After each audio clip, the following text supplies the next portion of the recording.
So we're going to compare fractions. I'm actually going to ask you one extra question, which is what's in the middle. So if I wanted to know, it says compare each by putting the symbol. So basically we're asking which one is larger, 5, 6 or 8 nights, and it says explain your reason. Let's start off. How would we do this? So 5 over 6 could, you could simplify it by, actually, no, we didn't simplify it. Why can't that one be simplified? That's a prime number. 5 is a prime number. Yes, but that's not the reason it can't be simplified, because just because it's a prime number doesn't mean They got the same multiples. they haven't got the same Factors. factor. What's the highest common factor of 5 and 6? 1. 1 is the highest common factor of 5 and 6.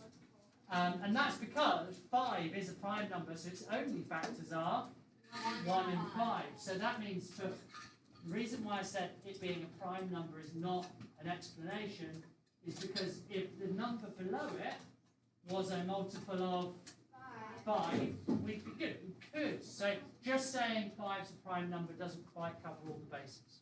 Yeah? If you have a pie and you cut it into 6 pieces and you took 5 of them, Yeah. there would be 1 leftover, and you do the same with the other one, but the leftover of the other one would be thinner and smaller than the. Yeah. That would be definitely one way of doing it, wouldn't it? Like, what's the remaining? This would be, the remaining thing would be 1 from 6, and remaining just happens to be 1 from 9. And if I compare what's left over, I know that this one is definitely bigger than this one, because the numerator is the same, denominator. This is the smaller piece. So if this piece is smaller than that one, then this bit must be bigger. So we can do that. So that is one way to do it. We do also have another way though. Max, did you want to talk us through? You can find the common factor of both denominators. Common Like 6, factor. common multiple. Okay, we can find a common multiple, couldn't we? Yeah, Yeah. like 6. So we're going to write. So that's the what's left method, which worked in this case definitely. I'm happy with that. Let's do the common denominator method. 18. Okay, so the lowest common multiple of 6 and 9 is 18. How do we know that? Well, we just know our times tables, right? You don't know your times tables, you get your multiplication grid out and you have a look. So we're going to say, well, that one can be over 18, and this one can be over 18. Yeah, so we have to, whatever we do to 6 to get 18 is multiplied by 3, so we have to do the same to the top. And what do we multiply 9 by to get 18? Times 2. So we then end up with 15 and 16. So we've got the answer now, which is same thing. Same answer, which is good really, because otherwise we've done so much. Yes, Dash. Can't you also do 6 times 9 and then 9 times 6? Okay. Yeah, you could do that, but Same it's thing, going to but be slower. simpler. Yeah. This is the most simplest. So what's Dash is perfectly feasible if all I've got to do is answer that question, which one's bigger. What Dash did was he didn't find the lowest common multiple, but he did find a, what extra word? Common multiple.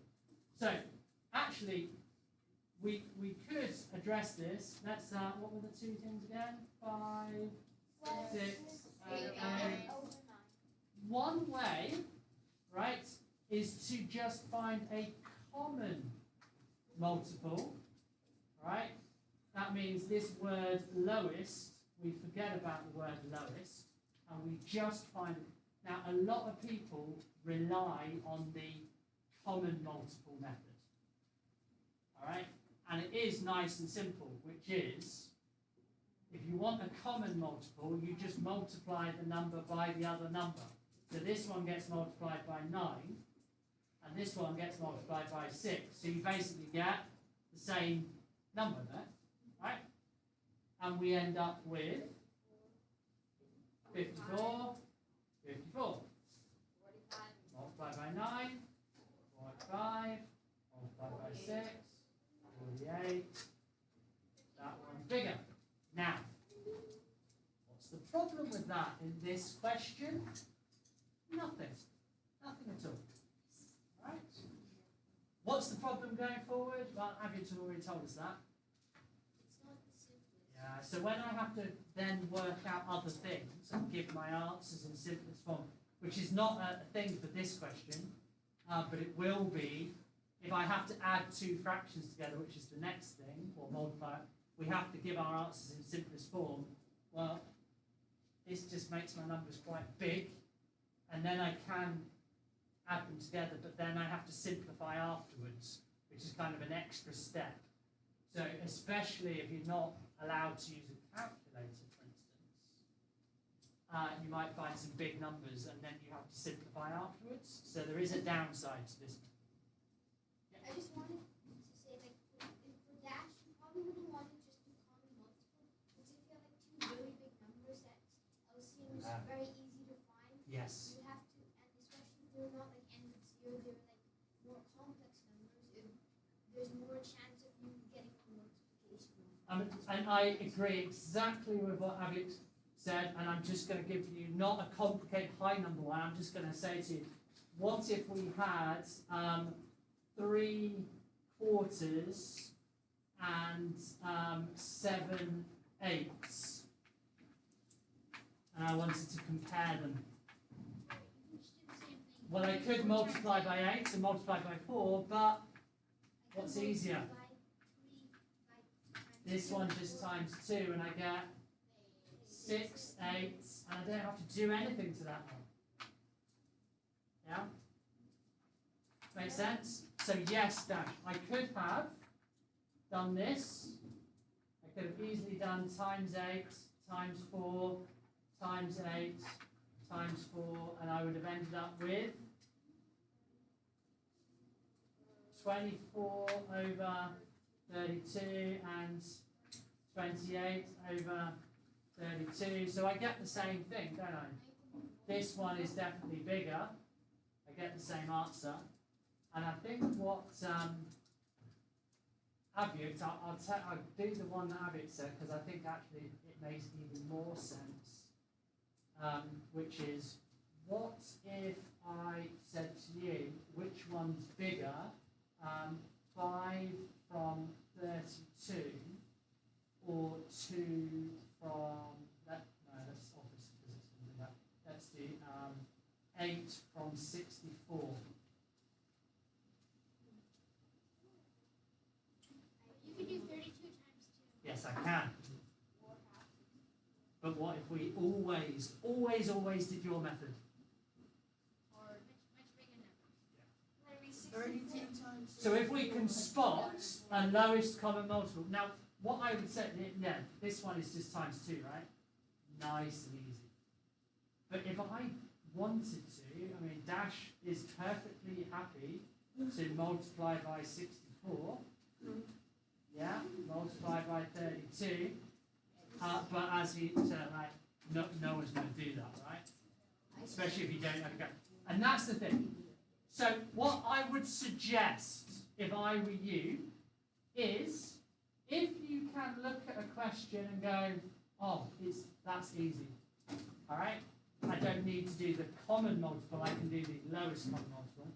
But if you're sat there thinking, like, let's say you've got these numbers and you're going, I can't see a common multiple of 6 and 9, I just don't know it, then go for multiply them together. You know you get a common one, you just might not get a lowest. You may then, it might be easier to simplify afterwards. Don't get stuck trying to find the lowest common multiple, but if you can spot it, it's probably the quicker way to go. Yeah. I just wanted to tell Dash that Mr. Potts actually went kind of easy on you with his numbers. Numbers I was thinking were 81 and 729. Oh my god. Dude! No,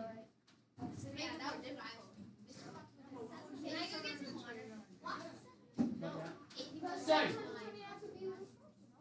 alright, so what I want from you, does anyone need to write any of those notes down? Are we all good? Scroll up. Right. I'm still recording, by the way, so it's still recording. In this case, what we might have to refer to is the lowest common multiple is the number multiplied together, like that. Now we should try and find the lowest common multiple. If you can't see it, like we've got this one, we need to go times 9 times 25. That's what worst case. That gives us a definite answer, so it might just be times up by 9, times up by 25. So what's the next one? 9 times 25.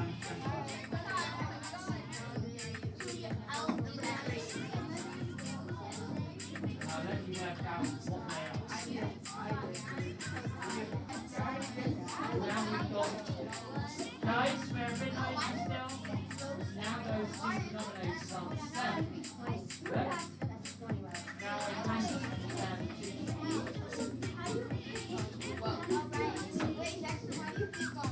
now I'm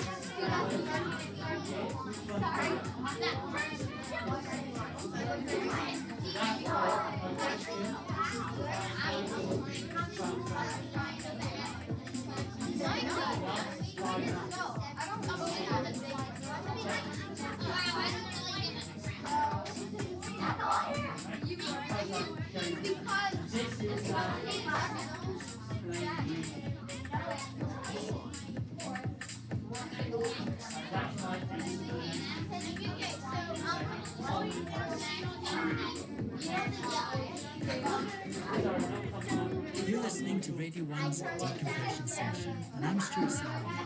Today we're maxing our morning, creating a routine that works for you.